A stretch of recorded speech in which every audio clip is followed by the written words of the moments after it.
A couple of things have to happen on draft night or before, and then one of them could be a giant surprise. What could it be today on Locked On Chiefs?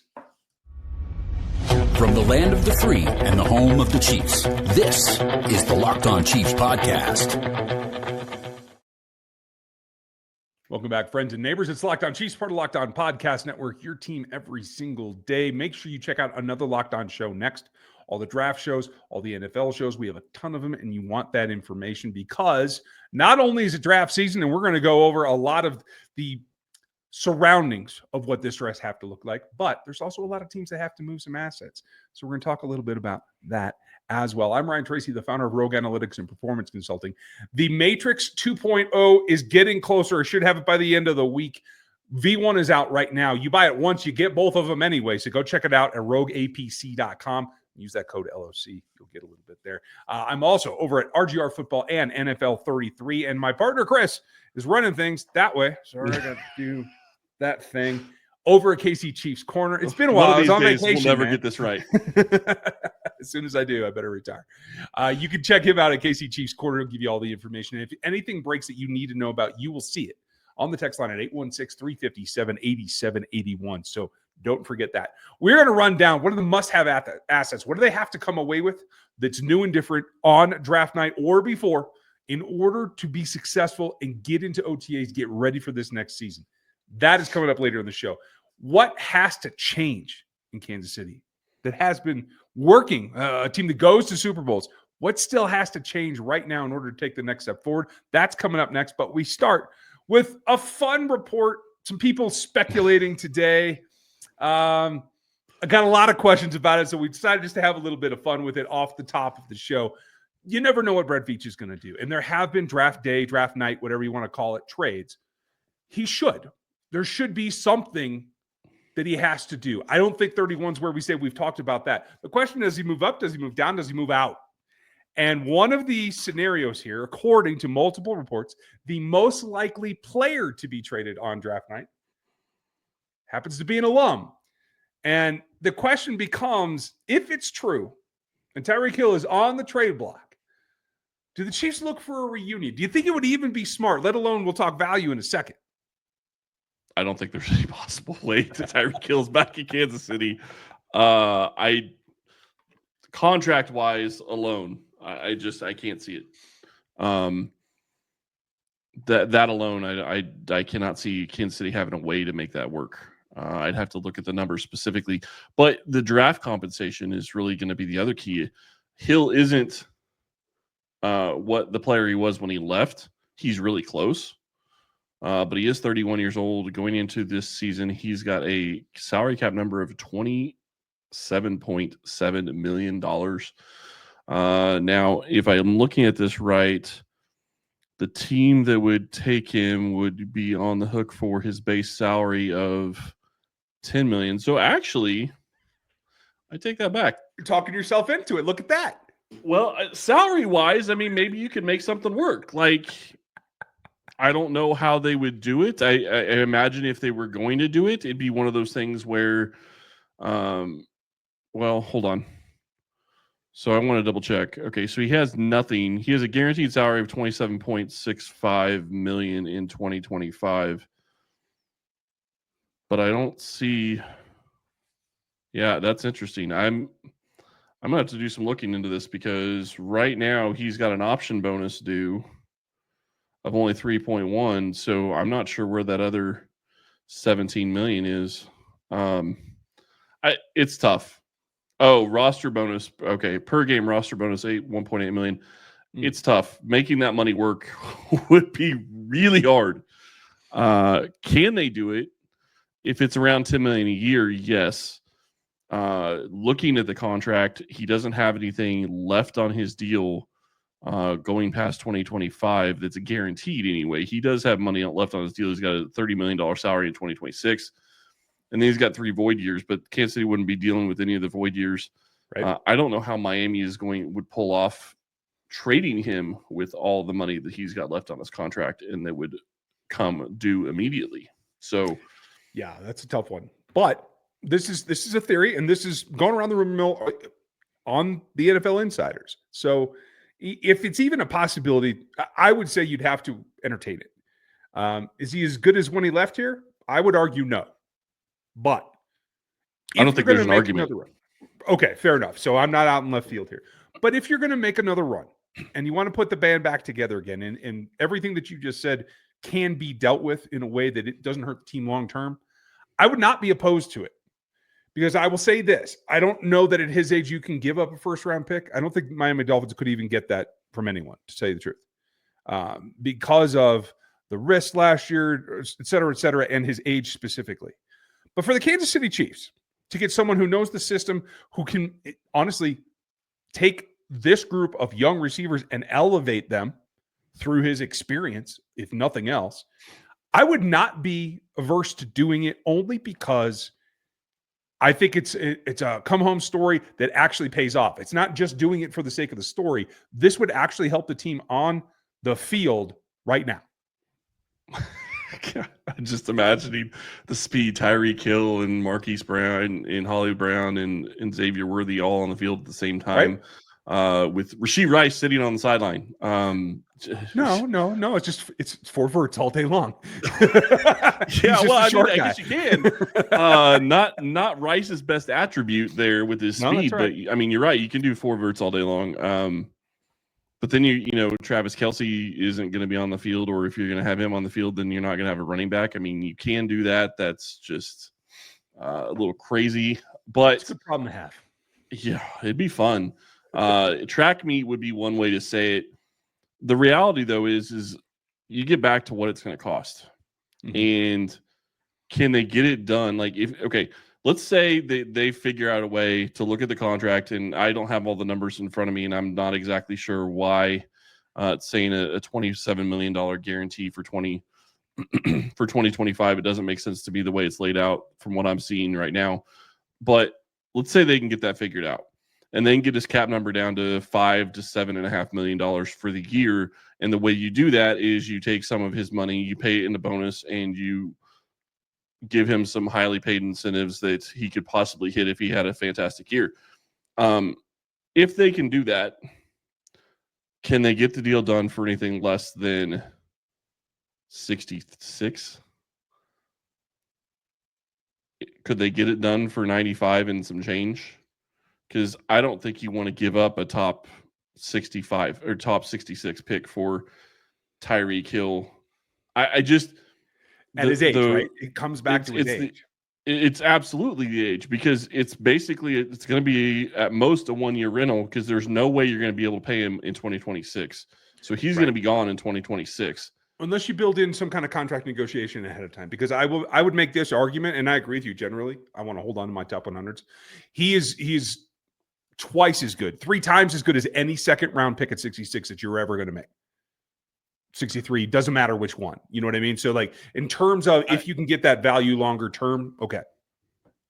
1,000% he's better. The problem is he going to be able to hold up?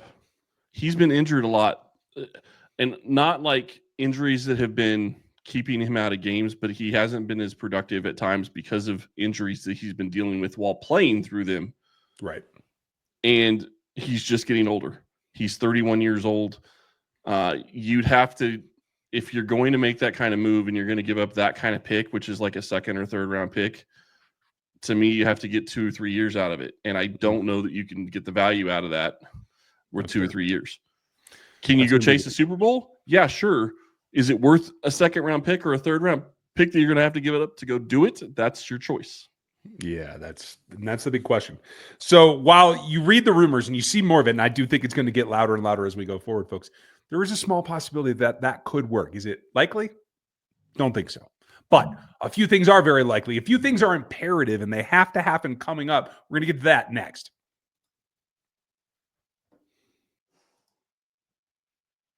Have you ever checked your bank account and wondered, where did all my money go? Between dining out, online shopping, and entertainment, it's easy to lose track. That's where Monarch Money comes in. Your personal CFO, giving you full visibility and control over your finances. Monarch Money isn't just a budgeting app, it's a complete financial command center. You can track all of your accounts, investments, and spending in one place, so you just stop managing your money and start building wealth. I absolutely love Monarch Money. I've used it for over a year. as we're recording this, it's kind of funny. I got this a little over a year ago, and it just renewed as we're sitting here talking about this over the past couple of days. That's how much I enjoy Monarch Money. I absolutely love talking about this product. It is great. I'm able to look at it in my hand, figure out where my bills are coming due, when they're going to be coming due, and what my net worth is at the click of a button on my phone. It's fantastic. Instead of juggling multiple apps, you can use Monarch to check your finances, track spending, and even plan long-term goals. Managing money with your partner is smoother than ever. You can track shared and personal accounts, set goals, and stay on the same page without the stress. Take control of your finances with Monarch Money. Use code LOCKEDONNFL at monarchmoney.com for 50% off your first year. That's monarchmoney.com, code LOCKEDONNFL for half off your first year.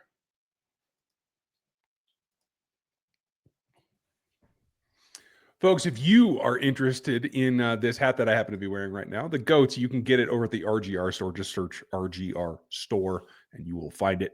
I would appreciate it. A lot of people have been ordering them. We're going through a second run of it, so check it out. I am excited because anything that helps the GOATs is what I'm here for, and that's why I bring it up, whether it's what we talked about in the first segment, including Tyreek Hill, or in addition. But there are a couple of things that you aren't nice to have. They have to have. And I think in all the run-up so far to this draft, there's been a lot of things that have been kind of left just kind of hanging out there and haven't really been gotten to in terms of what has to happen by the time we get to May. And we can start with your number one, and I'll fill in from there because we might have the same one. But if we're not talking about just specific players or specific picks, just in general, what has to happen in order for them to be ready to go into this next season and still compete for a Super Bowl? They have to fix their offensive line, and it has to be a issue. And it could be replacing players. It could be changing the scheme a little bit. There's lots of different ways you can go about it. They're going to have to replace some players, obviously, but they have to fix the offensive line. You cannot go into 2025 with an offensive line that's going to perform the same way. You have you have 3 guys that you have to feel pretty good about right now. Your center, right guard, and your right tackle. Other than that, left tackle's a question. Who's playing left guard is another question. And that will need to be addressed. Either like the left tackle position could have already been addressed in free agency. We'll see. I do think that they probably figure he's going to be the left tackle this year. And that's fine with me, but I wouldn't be shocked if they go out and draft somebody else. But your left guard is going to have to be figured out as well. Kingsley Suamataia is the guy that people think is going to get in there and play. That's possible. Maybe it's Hunter Norzad. But the offensive line has to play better, and you have to have an answer at left tackle that you can depend on, because that is the big key. You cannot continue to move people around and weaken 2 positions trying to be adequate at one. Yeah, and that's completely fair. And I've seen a lot of people complaining about how all the mocks still have tackles in the first round and all that stuff. Well, that's because you cannot count on Jalen Moore fixing the problem. You have to have a second option, whether it's another veteran free agent. I know Donovan's still hanging out there, or whether it's a draft pick. There's got to be another option because Ethan Driscoll has not seen the field. So in terms of calling him the backup left tackle, that is not an option unless you're going to put yourself right back in the position you just left. So I agree with you. That does have to be done.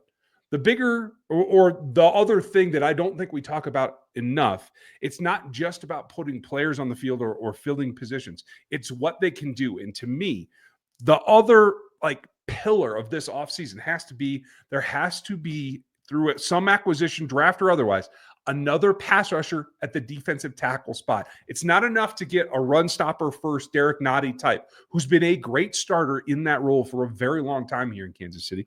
Kudos to him for getting paid elsewhere. Chiefs weren't willing to do that, and I can't say that I blame him at this point. But it's not just enough to stop the run. It has to be another pass rusher at the interior to help Chris Jones out and bring balance to the force here for George Karlaftis and Charles Omenihu and Mike Dana. You have to have as much as you can, and it's got to be from that 3 tech. Needs to be probably 2, not just 1. I think they really need 2. We talked about this when they signed Mike Pennell. I think that was a good signing. He can come in, he can play the Derek Nottie role. That's fine. You got Malik Herring coming back for another season. He can break down inside and rush the passer from the interior. FAU had some snaps on the interior as well. Mm-hmm. So you have a couple of options there of guys you can rotate in, but you absolutely need somebody that you can count on down in and down out on a regular occurrence and not just be a specific package. Somebody that you think is going to go in there and be your starter and maybe is only going to get 10, 15 snaps a game at that position because you're hoping you're not in the third and long type situation. Well, sorry, you're hoping you're in a bunch of third and longs, but you're hoping that you don't have to necessarily go to that and you can use your other packages to kind of sprinkle things in. So we'll see what happens, but they absolutely need to get young at that defensive tackle position. And I think it's an even bigger issue knowing that their entire defensive tackle pass rush right now is one guy. It's Chris Jones. And unfortunately, I love Chris Jones, but he's getting older as well. And you have to take that into account. That is an issue. Like, it's not that you have to worry that he's just going to disappear, but an injury becomes more and more likely every single game with his continued age. He's been playing great. He takes care of his body. He's able to take care of himself.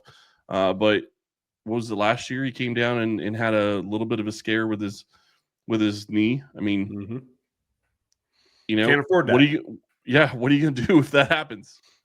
I'm not trying to jinx it, but that's the reality of this. I mean, and you talk about defensive tackle. That's absolutely a position that needs to be taken and fixed because it's something that they've avoided. What is it? The last 3 years, probably. They just continue to bring in. I'm not trying to be harsh, but they keep bringing in retreads. It's Derek Nottie coming back. It's Treshaun Wharton coming back. Mike Pennell. All those guys. They played well enough, but it's just not enough. You need to get younger. You need to have people there. But the position that I really think that a lot of people think is maybe fixed at this point that I still think needs somebody at that position is they still need another wide receiver. Mm-hmm. They still need somebody to come in and be that fourth guy because I like what JuJu Smith-Schuster can do, but counting on him being that fourth guy and having to step in if somebody gets injured, I think is asking a little bit much because he has an injury history of his own. Sure. So getting somebody, especially, it doesn't even necessarily have to be wide receiver 4 this year. It could be a guy that plays wide receiver 5 and just to get acclimated to the system. But I think Kansas City needs to continue looking in the first 3 rounds at adding talent to that position. And we talked about Tyreek Hill earlier with bringing him back. But the reality is the reason they didn't pay Tyreek Hill is I don't think this team wants to pay wide receivers. And the only way you're ever going to be able to compete without paying wide receivers is to continue drafting them early and hoping you hit on a regular basis. I think they've hit the past 2 years. So I think they're in good position, but they need to continue to hit. And I know we're talking about stuff that has to change, but one guy that won't be back, we do know, is Mecole Hardman, who just signed a contract with the Green Bay Packers. So thank you, Mecole, for your service. Saw that right before we jumped on. Yeah. Way to go, Mecole. We'll be sending a 7th rounder for you later in the season. Enjoy yourself. Right. A conditional 7th rounder. Yeah. Have some cheese. We'll see you in a bit. The problem is this wide receiver class is not as deep as we've seen in years past, recent history. And I think it has to be a very specific fit. That is a challenge. But is that something that they must have? What are the assets going into it that they have to acquire one way or the other? That's coming up next. What Kansas City must have when they get done with the draft. And this is where it gets fun because you start looking at their roster currently and how it's set up, what they could possibly do and what they've already done. We've already kind of talked about offensive tackle. I still think that we both agree that they need another offensive tackle. So I don't think there's a question there. Defensive tackle, I think we both agree that they need at least one. You would like to have 2. But what else do you see that they need? I think wide receiver is there, and I kind of threw that maybe a little bit early, but I do think that that's still another position that needs to change because it wasn't good enough at times last year. Yeah, and that's fair. Despite being able to reset the plan back to offseason 2024 now that Hollywood's healthy again. I agree with you there, and it's the flip side as well. You don't have. I think what you found this last is you don't have the depth you thought you had at corner. The Fulton acquisition, I think, says that. With now you have your top 3, including Jalen Watson, but Jalen's had injury history.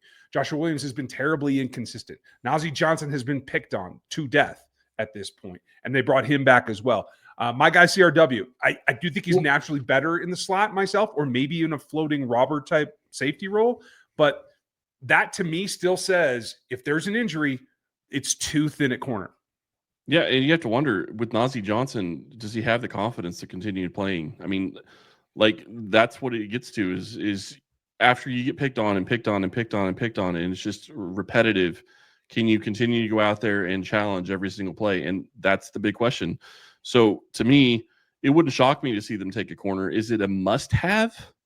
I don't know that I would classify it as a must-have because I think that they feel pretty good about probably being 4 deep at the position. I understand where you're coming from, but it's got to be something. It's got to be something that fits. And unfortunately, with that position, you either usually have to way overdraft or get lucky with who you're taking because it's a premium position.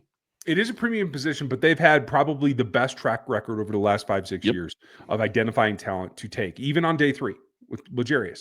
So for me, it is absolutely a must-have asset. You must have somebody else that you feel you can train up, so you're not going back to the Taylors and the hoping you can refurbish a guy to get him into the top 5 if you need him. To be clear, you're talking a starter caliber or at least a backup, like a 4th or 5th corner, not a special teamer. Right. I'm talking a 53er, somebody who can actually play should they need to. Maybe he starts as a special teamer, and that's fine, like you said. But if there's injury, I need them to upgrade from the guy who's the 5th and 6th corner now, is what I'm saying. Fair enough. Just want to clarify. Yeah. So, okay. I can get behind that. The other one that's interesting to me is probably linebacker. And I know that they have their 3 starters, and you have to feel pretty good about that. Cam Jones, I think, is going to continue to be here. Jack Cochran is brought back, but I think that they're going to need to figure something out that linebacker position because Chenal is going to be a free agent after this season, and Tranquil's getting up there as well. You are going to need something to add to Nick Bolton. Since you have Bolton here for 3 years, you have to take care of his weakness and adjust for it. Yeah, and I do think everybody's getting older, and I don't foresee Leo Chenal going anywhere. I do think he will be back on the second contract. That's just my prediction at this moment. But you have to be able to bolster that. And as much as I like Cam Jones and I like Jack Cochran for what they do on special teams, I don't know that if they have to play significant snaps tomorrow that I'm comfortable with that. Right. But remember, you can't say that you expect him back. Remember what you have to say? Oh, I expect him to go elsewhere on a really expensive contract. Did that do that right? Okay, good. That should cover it. Welcome to Bizarro World, ladies and gentlemen. So if they can get Chenal back, I think that's a pretty good youthful group because you still have Bolton, who is younger than people think. And as long as he can stay healthy, I think that should be fine. But the other one, and this is bordering on must-have for me, is they really need to add somebody at the tight end position that's different than anything they have on the roster other than maybe Travis Kelce. Mm-hmm. And I'm not going to say that they have to go out and spend a 1st or 2nd round pick on a guy, but if there's somebody that falls to them that gives them the ability to do stuff, and again, nobody's going to be Travis Kelce, and I get that, but they know traits. They can figure out guys that have the ability to do specific things that Kelce does. Mm-hmm. And I'll tell you who it needs to be. Get him in the building. Coming up next week, we're going to start going over my guys. As we wrap up the film over at Rogue Analytics, folks, the draft guide is coming along as well. And the draft grades are coming in as we finish up all the player evaluations. There are a couple of guys that resemble some of that. You have to remember, even Travis Kelce isn't Travis Kelce when he was drafted. He was a 3rd round pick. Yeah. So you don't have to go spend that top pick on a tight end to get the value of what you're looking for, as you said, based on the traits. Yeah. Well, and it's, does he know the game? Because what makes Travis Kelce so special is his knowledge of the game, his football IQ. And if you can get a guy that has that ability, that changes what you're able to do on offense, and you can continue to have the tight end be a focal point of the offense going forward, which I think is helpful to Kansas City. Yeah, I agree. Oh, man, I can't believe it's 2013 already. 2013? That's when he was drafted, 2013. It's nuts. But things have changed. Does it make you feel old? Well, everything makes me feel old these days. Yeah. Things have changed in some ways, but in other ways they haven't. What does Travis has? He always had the ability to split out and line up as a wide receiver, which functionally is what he's done the majority of his career in Kansas City as well. He's always been able to shake zone coverage and understand where to be. He's always had the athleticism to battle man-to-man.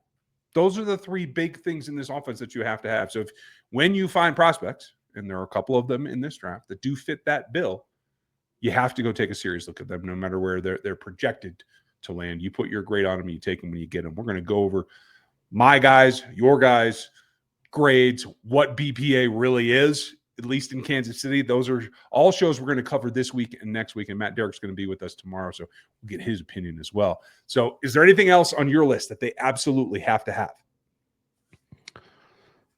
I'm not going to say have to have, but there's a couple of positions that I would love to see them try to figure out. Free safety would be one of them.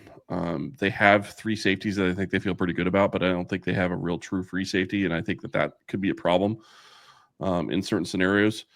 So I do think that they need to get that addressed. It's not going to be something that I'm going to be a huge disappointment on if they don't get it fixed, but I do think it's something that they will struggle with if they don't get it fixed this season. The other one, more depth on the interior of the offensive line. I mean, we've already talked about tackle, but more depth on the interior as well. They have to be able to step in and be able to play and be functional.